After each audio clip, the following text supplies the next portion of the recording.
She ended our relationship, promising we'd remain friends. I agreed, until she realized friendship didn't include covering rent, fixing her car, or being her emotional crutch, especially after I started seeing her roommate. Greetings from Reddit I+. I was 31 when my girlfriend declared she was too wild-hearted to be anchored to someone like me. Her name was Tara, and for 2 years she'd been both my partner and, frankly, my responsibility. She called herself a creative, though her career amounted to part-time shifts at a cafe, sketching in notebooks, and talking about the book she'd one day write. Her circle worshipped her persona. She was the ethereal artist, sipping cheap wine from mismatched mugs, railing against consumerism while draped in shawls in July heat. Me? I ran a small garage on the outskirts, restoring vintage cars. My days were spent wrist-deep in motors, breathing life into vehicles others had given up on. Tara claimed she valued my grit, but around her friends I caught the subtle jabs. Grease on my hands wasn't exactly refined. Lucky she sees something in you, they'd quip. She'd brush it off as humor, but I slowly pieced together her true view. To her, I was security. Rent for our overpriced loft near the artsy district. I covered 80%. Groceries, utilities, furniture, that was me too. She chipped in for streaming services and maybe a sliver of the Wi-Fi bill. At first, I didn't care. I liked being dependable, knowing she could rely on me. But I missed the warning signs long before the night she ended it. It was a Wednesday. She came home, reeking of coffee and oil paint, and sat me down for her speech. "I feel trapped," she said, "like my spirit's chained. You're wonderful, truly, but I need to chase my true path without being tethered." "You get it, don't you?" I nodded, not out of agreement, but because when a car's engine fails, you don't beg it to run. You call it a loss and move forward. Then, as if scripted, she placed a hand on my arm and smiled sweetly. "But we'll stay close, right? Friends forever?" Friends. Meaning she still expected me to fix her rattling sedan for free, cover rent when the first came around, and listen patiently to her existential rants. It hit me then, she wasn't dumping a partner, she was reassigning a resource. So I mirrored her smile, slow and steady. "Sure thing." Her face lit up like she'd won the lottery, thinking she'd secured freedom with all the perks. "Thank goodness," she sighed. "You're handling this so well." I leaned back. "Of course, friends help each other out. Speaking of, you might want to start hunting for a new roommate. I'll be out by the weekend." Her expression crumbled. "What? You can't mean that. Completely serious." "But where will I go? How will I afford this place alone?" I shrugged. "You're clever, Tara. An artist like you will sort it out. Friends root for each other, right?" She trailed me as I packed, her voice cycling from shock to desperation to negotiation.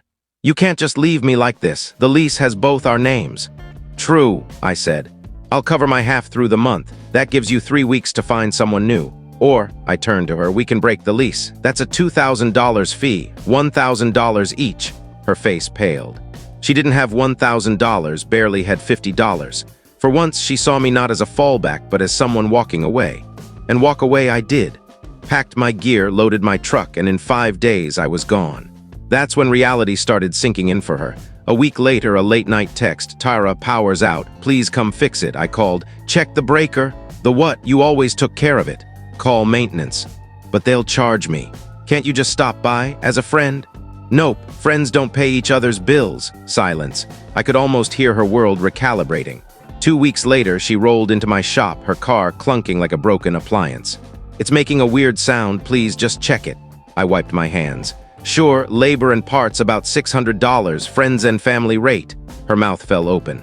"You never charged me before," I smiled. "We're not a couple anymore, this is friendship." She left, fuming about disloyalty, but she wasn't grieving me. She was grieving her lost safety net. Then a month later, I started dating her former roommate. Someone who worked hard, paid her way, and never made me feel less for my calloused hands. For the first time in years, I wasn't anyone's fallback. After moving out, I felt unburdened, like I'd shed a heavy coat. My new place was simple, a 2-bedroom above a hardware shop.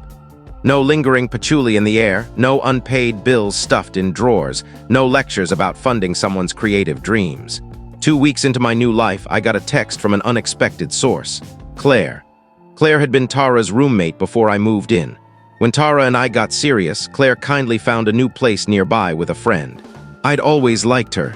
She was quick-witted, grounded, a nurse who worked long shifts and had little tolerance for Tara's theatrics.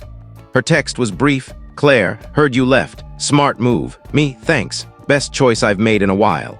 She sent a laughing emoji then. "Claire, grab a drink sometime?" I've got Tara stories that'll crack you up. One drink became dinner, then a long walk where I laughed more than I had in ages. By night's end, I realized how effortless it felt with her. No manipulation, no veiled insults, no reliance. She paid for her meal without hesitation, asked about my shop like she genuinely cared. A few weeks later, we were a couple. That's when Tara found out and the storm broke. A flood of texts. Tara, are you kidding me? Tara, my old roommate. Tara, do you know how embarrassing this is for me? I didn't respond. Silence was my shield now. Days later, she showed up at my garage, eyes red, hands trembling with theatrics. How could you do this to me? She demanded. To you, I raised an eyebrow. We're done, remember. But she was my friend first. This is betrayal. I leaned against a toolbox. You broke up with me, said I was holding back your creative soul. That's not the point. You were supposed to stay single, give me time to process. I nearly laughed. So you wanted me as your friend, your mechanic, your bank, but also wanted me on hold until you were ready. Her lips pursed. You're heartless. No, Tara, I just stopped being useful. She stormed off, but it wasn't over.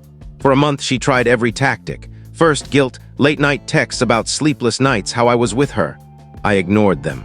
Then, nostalgia. She brought a scrapbook of our early days, trying to relive old memories. I told her to keep it. Finally, the crisis play. Her car broke down again, and she called, crying, stranded at a store. I don't know who else to turn to. I gave her a tow company's number. You're making me pay for this. Yes, Tara, that's how it works. That broke her. She realized the safety net was gone for good. Meanwhile, Claire was the opposite. She respected me, laughed at my dumb jokes, even liked the scent of engine grease, saying it reminded her of someone building something tangible.